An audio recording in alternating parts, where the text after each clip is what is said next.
Join us on Patreon and become part of our journey to uncover history's untold stories.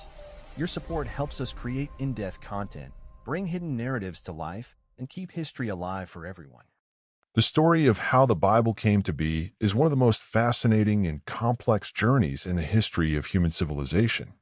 It is not merely the tale of a single book, but of a collection of writings, produced across centuries, in different lands, under different rulers, and in the midst of social upheaval, wars, and cultural transitions. What we call the Bible today did not arrive as a finished product, neatly bound and universally agreed upon. Instead, it was the result of debates, struggles for authority, lost and rediscovered manuscripts, shifting theological battles, and decisions shaped by politics as much as by faith. To peel back the layers of this process is to enter into a drama that reveals the very foundations of Western religion, thought, and history. The roots of the Bible stretch back into oral traditions long before anything was written down. In the ancient Near East, people passed stories by word of mouth, preserving genealogies, laws, songs, and sacred accounts. The Hebrew Scriptures, which later became the Old Testament, emerged from this oral culture. The earliest fragments of biblical texts likely began to be written during the time of the kingdoms of Israel and Judah, somewhere around the 10th to 8th centuries BCE, though many scholars argue that the preservation of Israelite traditions took a more serious shape after the Babylonian exile in the 6th century BCE. It was during the trauma of exile, when Jerusalem was destroyed and the temple burned in 586 BCE, that priests, scribes, and leaders of the Jewish community became more determined to preserve their identity in written form.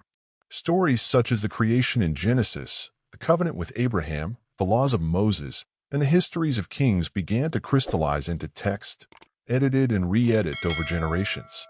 What eventually became known as the Hebrew Bible, or the Tanakh, was not finalized quickly. Jewish communities in different regions often preserved slightly different versions of texts. The Dead Sea Scrolls, discovered in the mid-20th century, revealed just how diverse the Jewish scriptural tradition was in the centuries before Christ, containing multiple copies of books like Isaiah, Deuteronomy, and Psalms, often with variations. This suggests that what we now see as a fixed canon was once fluid, with debates within Judaism over which writings carry the greatest authority.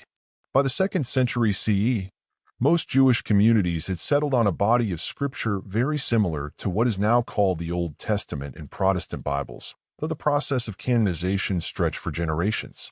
The Christian story of compiling scripture begins within this Jewish world.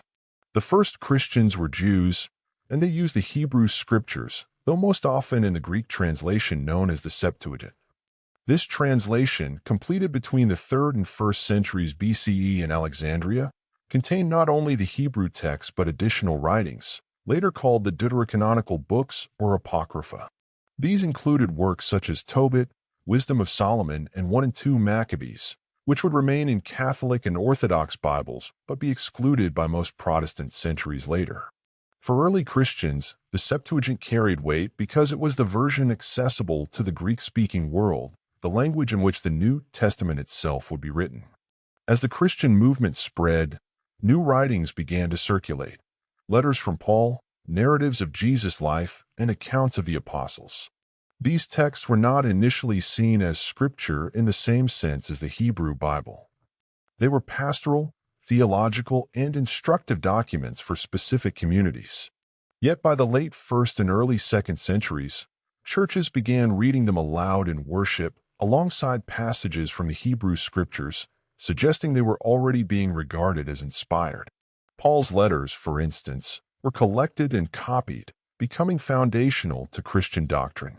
The 4 Gospels, Matthew, Mark, Luke, and John, eventually emerged as the core narrative of Jesus' life, though this was not without controversy. Other Gospels, such as the Gospel of Thomas, the Gospel of Peter, and the Gospel of Mary, circulated widely, with some communities giving them equal or greater authority than the ones that made it into the New Testament. The question of which books truly belonged became urgent as Christianity faced both internal divisions and external pressures. Heresies, such as Gnosticism, promoted alternative texts and teachings, and Roman persecution threatened the preservation of sacred writings.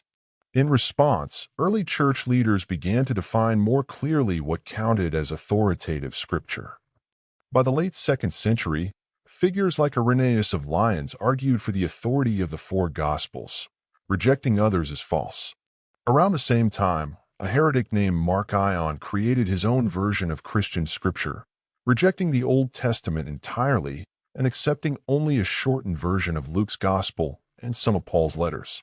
His radical canon forced the wider church to clarify its own boundaries. By the 4th century, after Christianity was legalized under Constantine, the process of compiling the Bible entered a new phase. The Council of Nicaea in 325 CE, though often misunderstood, did not decide the canon of the Bible. Its main concern was the nature of Christ and the relationship between the Father and the Son. However, the atmosphere of Constantine's empire, where Christianity was becoming the religion of the state, pushed the church towards standardization. Bishops and theologians sought unity not only in doctrine, but in scripture. Lists of authoritative books began to appear, such as the 39th Festal Letter of Athanasius in 367 CE, which is the first known list to include the 27 books of the New Testament as we know them today. Councils in Hippo 393 CE and Carthage 397 CE affirmed similar lists, shaping what would become the Catholic canon. Yet the story was not uniform across all Christianity. Eastern Orthodox traditions sometimes retained additional texts, and the Syriac-speaking churches used the Peshitta, which for centuries excluded some New Testament books like 2 Peter and Revelation. Even in the West, doubts lingered about certain books. Hebrews, James, and Revelation were all disputed. It was not until the late medieval period, especially with the rise of the printing press and the Reformation, that the Bible became fixed in the form familiar today. The Protestant Reformation of the 16th century marked another turning point. Martin Luther challenged not only the authority of the Catholic Church, but also the inclusion of certain books.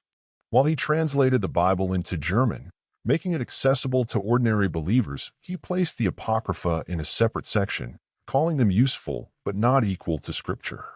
He also questioned the status of Hebrews, James, Jude, and Revelation. Although later Protestant Bibles retained these books, Luther's separation of the Apocrypha led to their exclusion from most Protestant traditions, creating the divide still seen today between Catholic, Orthodox, and Protestant canons. The invention of the printing press in the 15th century revolutionized how the Bible was distributed and read. For the first time, it could be mass-produced, no longer dependent on hand-copied manuscripts. This not only spread Scripture widely, but also standardized it, since printed editions set the text in fixed form. The famous King James Version, commissioned in 1604 and completed in 1611, became the definitive English Bible for centuries, shaping language, culture, and theology across the English-speaking world. Behind this grand arc, however, lies the reality that countless writings were left out. The so-called lost books of the Bible, texts like the Book of Enoch, the Shepherd of Hermas, and the Gospel of Judas, were once considered by some early Christians as inspired but later deemed heretical or merely edifying. Their exclusion was not simply about divine inspiration, but about which communities gained authority in the church and which voices were silenced. The decisions were as much political and cultural as they were spiritual. Thus, the Bible as we know it is not the product of a single moment or council, but of centuries of debate, copying, translation, and struggle. It is a testimony to human perseverance, faith, and conflict. The process by which it was compiled reminds us that Scripture has always existed at the intersection of divine devotion and human history. To understand the Bible fully is not only to read its words, but to grasp the immense story of how those words were chosen, preserved, and passed down. The real story behind how the Bible was compiled is not one of smooth continuity, but of contested choices, losses, rediscoveries, and victories. Each page carries not only the voices of prophets, apostles, and poets, but also the invisible presence of scribes, translators, and councils who shaped the text we hold today. In this way, the Bible is both a divine library and a human archive, a book of faith and a monument of history.